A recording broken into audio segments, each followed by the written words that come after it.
Hey everybody, welcome back to Video Game. So, we're going to continue the series on the MiSTer FPGA DE10 NATO project.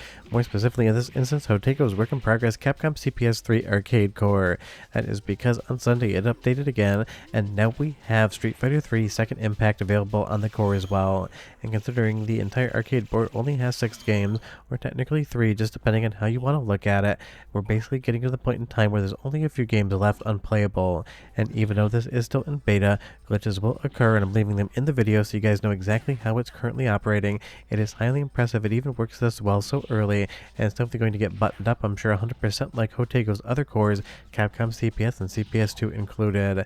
And I know full well everyone is still waiting for a perfect third strike on MiSTer FPGA, and even though we have the ARM project of that based upon the Street Fighter 3D compilation, it's incredible.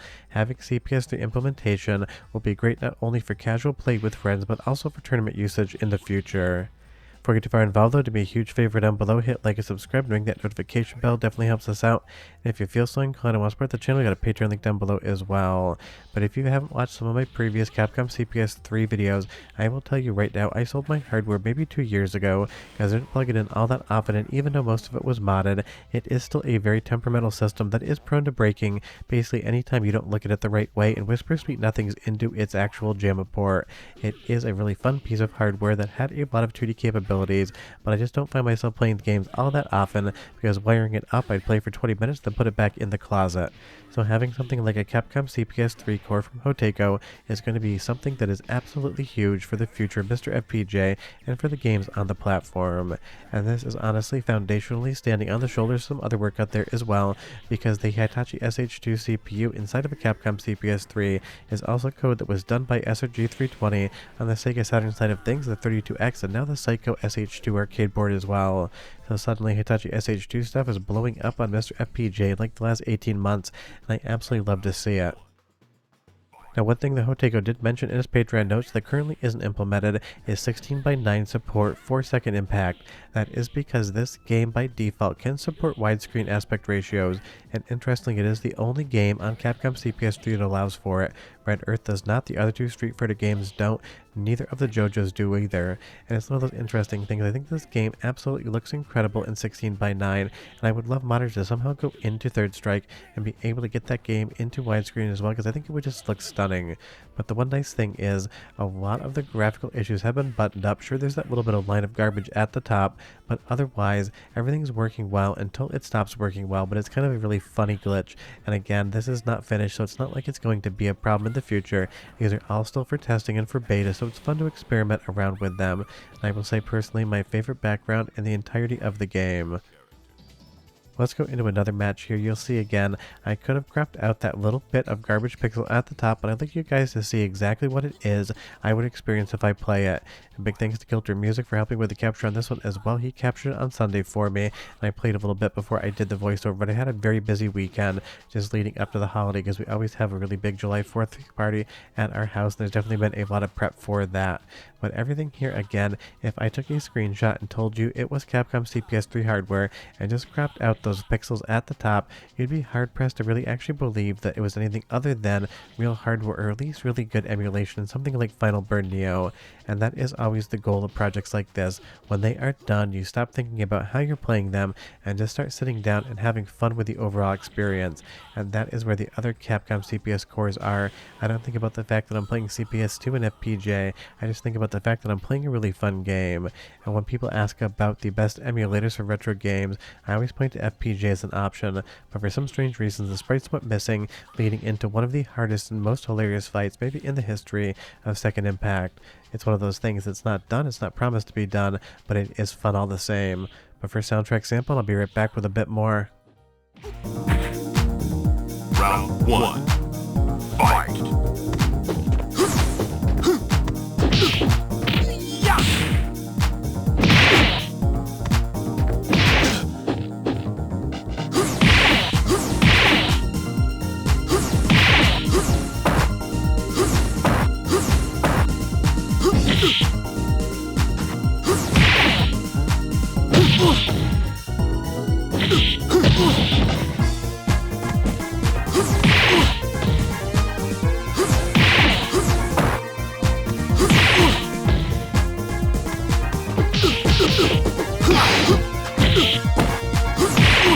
So that sounds very accurate to me, but it's one of those things. I'm not the biggest second impact player. Honestly, pretty much everyone who's going to be playing Street Fighter 3 is going straight to Third Strike. And even though there is a healthy debate out there, and you can do it in the comments, my personal opinion is Street Fighter Alpha, as far as a franchise, and Street Fighter Alpha 3 is the more entertaining game, at least to me personally, than Street Fighter 3 Third Strike. Sure, the graphics here are better, the animations are more fluid, and overall the Capcom CPS 3 has way more power than the CPS 2, but there's just something about the Alpha franchise that I've always enjoyed ever so slightly more. But when Third Strike comes to MiSTer FPGA, I'll definitely have fun with it, even if in real life I don't have a single friend that would ever play a fighting game with me. Unfortunately, I only have one friend in real life that even plays games, and it's mostly roguelites and stuff like RPGs, definitely not fighting games, so I never actually get to have a friendly match with anyone, which is a little bit of a bummer because it's one of my favorite genres, but it's basically always against the CPU. And speaking of that, as far as the game logic is concerned, seems like all the characters are doing what they need to do on the CPU side of things. They're definitely a little bit predictive, but that's always been something about Street Fighter, and it is no different here in Street Fighter 3. But again, we're seeing a lot less glitches and a lot less errors in these games, even if they aren't finished, and that is always a promising thing. And as far as when this is going to be buttoned up and done, I have absolutely no idea, but I feel like maybe we're talking about a fall to winter kind of master release from there, that you can kind of just sit down and play without ever even thinking about the fact that there could be a glitch here and there. But again, just take a look at this scene with the boat in the background. There really isn't any issues with the scaling that I can see. The sprites are animating correctly. I don't see any visual glitches again, outside of that top little bit of pixels. Hopefully it isn't too annoying that I left that there, maybe even on your phone or screen. It might not appear because it is at the very edge, where for the most part overscan really isn't a thing on flat panels, but it is like maybe 2 pixels tall at the top. But everything else looks to be buttoned up when it is functioning correctly. And as far as why the sprites randomly disappear, I'm not sure on that one. Maybe it has something to do with the fact that it isn't getting the right memory address call. But if you haven't noticed yet, the character portraits are absolutely looking Spider-Man colored there. I wanted to see if anybody commented on it before I actually pointed it out. Every once in a while, their colors seem to invert, and things are absolutely broken in the most hilarious ways possible. And don't think me pointing out things that are broken is in some way, shape, or form a dig against the quality of the core. Jotego does amazing things, and I really do have more fun testing unfinished cores than I end up having when they're actually completed. That's because I really love the process, how things get made, and even though the SH2 is a well understood CPU and FPGA at this point in time, every other bit of silicon on a Capcom CPS 3 is custom design stuff, so getting that all working in FPGA is no light lift whatsoever. It is basically hard mode when you're dealing with all the custom silicon on any particular piece of hardware if it already hasn't been reverse engineered by a different core developer on MiSTer or another FPGA platform. So it's one of those things. Let Jotego have the time it takes to get this thing perfect, and if you have played the other CPS cores or any of his other cores, you know at the end everything ends up working out perfectly fine. Because I've seen a couple complaints on Twitter that this core doesn't work correctly, and it is still in active development, so it shouldn't. But one more soundtrack sample and I'll be right back with a bit more.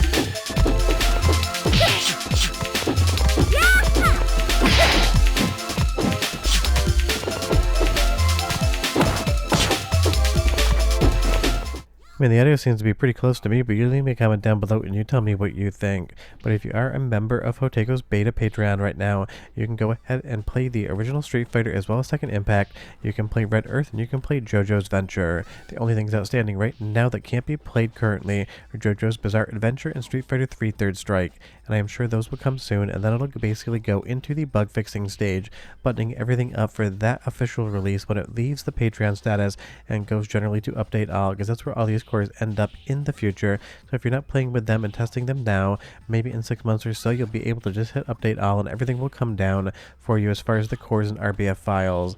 But honestly, Capcom CPS 3, one of the most asked for cores out there, and the fact that we're getting IGS PGM and CPS 3 at the same time means that we're getting the best of some of the arcade stuff left that isn't on MiSTer yet.